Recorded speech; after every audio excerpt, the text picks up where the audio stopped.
Hi, this is Jeff Tate, and you're watching the 80s Metal Recycle Bin.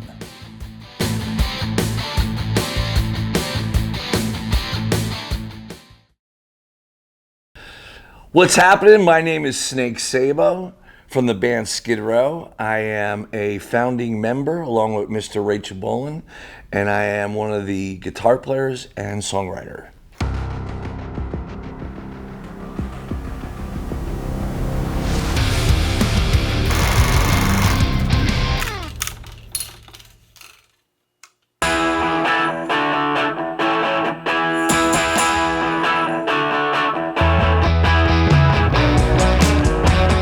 Well, I grew up 3 streets away from John Bon Jovi, and we've been friends since I was about 11 years old.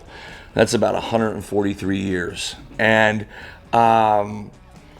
he started playing guitar before I did, and once I had an opportunity to start playing, he would show me some chords, and then he turned me on to his guitar teacher, who became both of our mentors, this guy Al Paranello. Cut to a few years later, he gets signed to a record deal, and we always had this thing, like he always said that, you know, if he gets to a certain level, he would help me out in whatever band I was in, if we were good. Like, that was the caveat, you know, we had to be decent. Well, better than decent. So he was being managed by Doc McGee. I'm a 19-year-old punk. He goes, "You got to come up and meet my manager."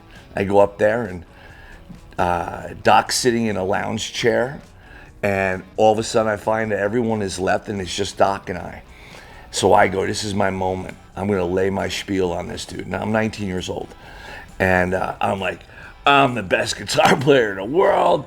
I'm going to be a rock star, and blah, blah, blah, blah, and I'm the greatest thing and everything, and you're going to manage me. So he indulges me for like 10 minutes. And I'm laying it on, and finally I'm like, and I'm done. He goes, "That's great. You want to get me a beer?" True story. True story. Cut to 2 years later, I start working in a music store in Toms River, New Jersey. While I'm working there, in walks this guy, and he's a rock star, and I see it already. I'm like, who is that guy? I've got to get to know him. Turns out it's Rachel Bolin. So I'm not afraid to engage with people. I'll go up and introduce myself to anybody. I don't care. And so I immediately introduced myself and started dropping names, and I know this person and that person and blah, blah, blah, blah, blah. None of which meant anything because I didn't have a band. I was jamming with some guys up in North Jersey. We had a thing going on. He had his thing going on. And we decided, I was like, man, come up and jam. So he comes up and jams, and he's doing me a favor, really. We're becoming pretty fast friends. And we're talking about songwriting and stuff. I'm like, yeah, I'm like the only guy in my band that writes. And he's like, well, me too. Well, why don't we get together and try writing some songs together? And we did, and it clicked. And from that moment on, we started to go, okay, how are we going to do this? Like, what are we going to do here? And the thing is we had to pare down the band that I had up North Jersey. We got rid of, or Central Jersey, we got rid of the drummer and the guitar player, kept the singer, got Scotty in the band, got Rob in the band, and went out and did some shows, opening up for Bon Jovi on a Slippery When Wet tour with another singer. Doc McGee comes in and goes, the songs are great. I love the band, but you need a new singer. And we were like, oh no. So we went on a quest for nearly a year, and then came across Sebastian through some friends of ours. Had him come down to New Jersey. The night he came in, we went to a rock club in Sayreville, where I grew up, and we kind of ran the place. And we went, and the band that was playing that night was kind enough to let us get up there. And we did, I think, Youth Gone Wild and 18 in Life, and because these were written before he came down. And we were terrible. We were absolutely terrible. Announced on stage that night that this is our new singer, and it kind of took off from there. Doc kind of came in, had a meeting at John's house with Rachel and I, And we're just sitting there talking, and all of a sudden he starts laying out this game plan. And Rachel and I are kind of looking at each other like confused, like, this is really weird. So we're gonna do this, we're gonna do this, we're gonna do this, and okay. And then we go to lunch, and we finally get up the nads to go, are you managing us? And he goes, yeah, I'm managing you guys. Like, there was no, I would like to manage you guys. There was no, will you manage us? It was just, I'm managing you guys.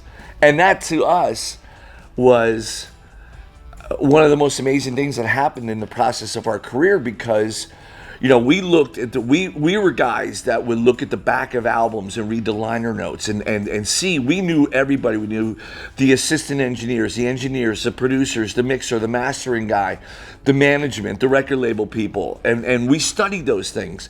But they were characters in a fairy tale to us. It wasn't reality. And so seeing on the back of Too Fast for Love, managed by Doc McGee and Doug Thaler, it was like for McGee Entertainment, and then all of a sudden he's managing my best friend, and then all of a sudden he's managing us. So from that conversation that I had with him at age 19, telling him he would be managing me in some way, and it was 3 years later and he was managing us at Skid Row.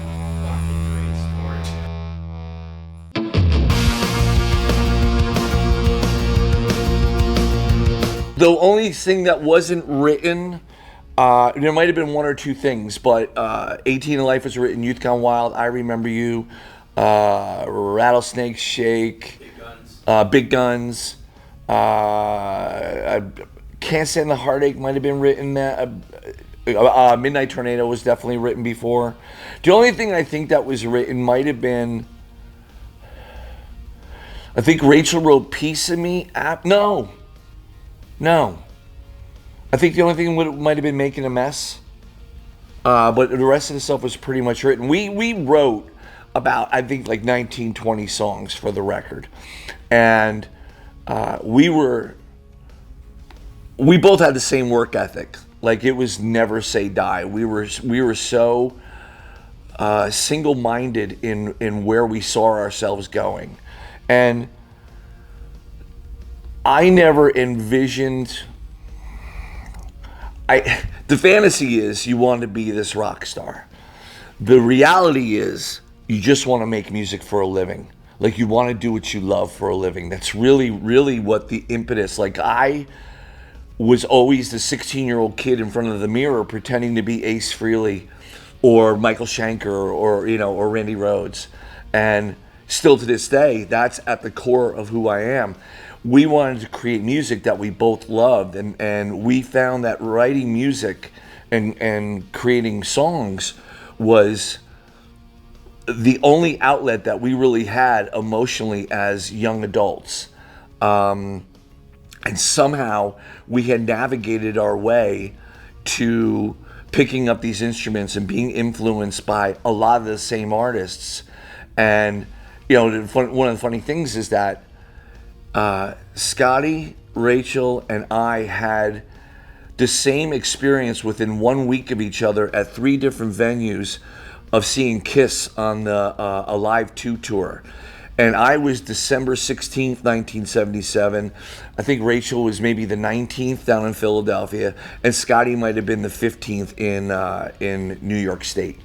And so we all had these life-altering experiences, because we still talk about it to this day. We still send each other YouTube videos of Kiss from 1974 at Midnight Special.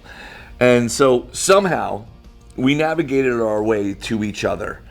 And one of the great things that we found out early when we started writing together was that we had a similar vision for the band. We wanted to be on a major label. We wanted to be playing arenas and bigger. We wanted to be, this was a life for us. This had to be our life. And we needed like-minded people around us who were willing to sacrifice everything for this, because that's exactly what happened. So many relationships are burned, and so many, with your girlfriend or fiance or whatever, so many of those things go by the wayside because you have to be fully committed to this single-mindedly. And so with us, when we started writing songs, we realized that there were certain things that we did better than one another. And I started noticing, like, wow, what a great use of words he would come up with, very colorful and a lot of metaphor, and it really appealed to me and inspired me in the areas that I might have been excelling at.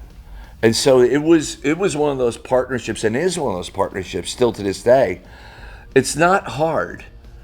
It may take a long time and be an arduous process to write songs together. Well, it always has been that way. We've never been the 10-minute songwriters, you know? We're not, for some reason that doesn't exist with us. And maybe because we're so anal and we really microanalyze everything, and syllables and phrasing and word meanings and image depiction. And so it's an arduous process sometimes, but it's easy.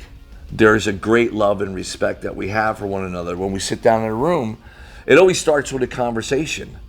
There's always a dialogue, whatever that may be. What's going on with life? What's our views on what's happening in the world? What's going on with, you know, the Yankees and the Mets? You know, it's like anything that propels a conversation somehow leads us to when one of us finally goes, so what do you got? And then all of a sudden you feel, because of this conversation, oh, check this out. And it's really strange. It's always been about a conversation.